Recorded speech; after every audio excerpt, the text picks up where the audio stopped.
शांत व्हा. मी तुम्हाला आता काही प्रश्न विचारले त्याची उत्तर द्याल? मला सांगा तुमचं नाव काय? गोपाळ गोपाळ देशमुख. आणि मला स्वतःबद्दल काहीतरी माहिती सांगा ना. माझ्याबद्दल हां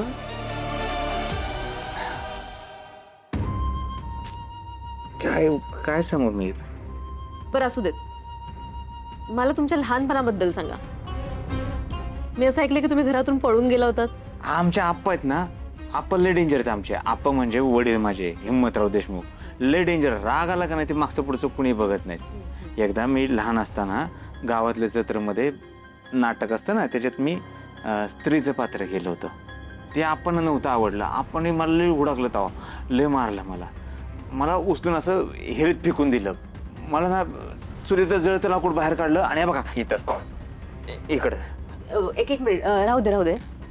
आपण बालपणाबद्दल नको बोलायला. मी असं ऐकलं की तुम्हाला लग्न करायचं नव्हतं, पण लहानपणीच तुमचं लग्न ठरवलं होतं. हे खरं आहे का? माझं लग्न झालंय? हां नाही हो, माझं लग्न नाही झालं. उलट मला लग्न करायचंय. मला सुद्धा असा चांगला संसार करायचा आहे. माझ्या बायकोला खुश ठेवायचंय, आनंदी ठेवायचंय.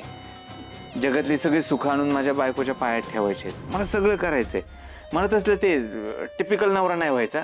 भांडणच काय केली, बायकोलाच काय मारतात, तिला धाकात ठेवतात, तसलं काय नाही. मला गुण्या गोविंदानं असा चांगला संसार करायचा आहे. तुम्हाला इथे कोणत्या आरोपाखाली आणलंय माहिती आहे तुम्हाला?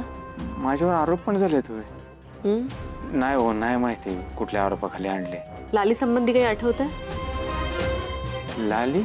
हां कोण लाली? मी तुम्हाला आता काही फोटोज दाखवते. ते फोटोज बघून तुम्हाला काय वाटतंय मला सांगाल?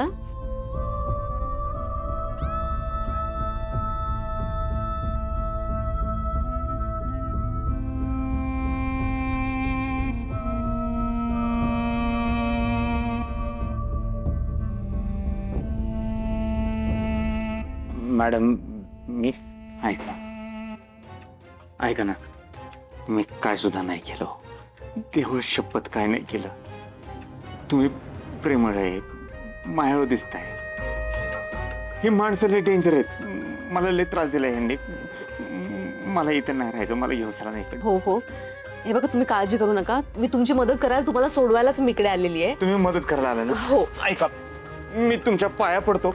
एक मिनिट, हे बघा, तुम्ही असं पॅनिक होऊ नका. तुम्ही शांत राहा. मी तुम्हाला म्हटलं ना, मी तुमची मदत करायलाच आली आहे. मी एकदा बाहेर जाते, बाहेरच्या माणसांशी बोलते, ते काय म्हणतात बघते, आणि मग आपण ठरवूयात. हां पण मी काय नाही केलं. हो, तुम्ही काही नाही केलंय. तुम्ही शांत व्हा आता. मी तुम्हाला पुन्हा भेटायला येते.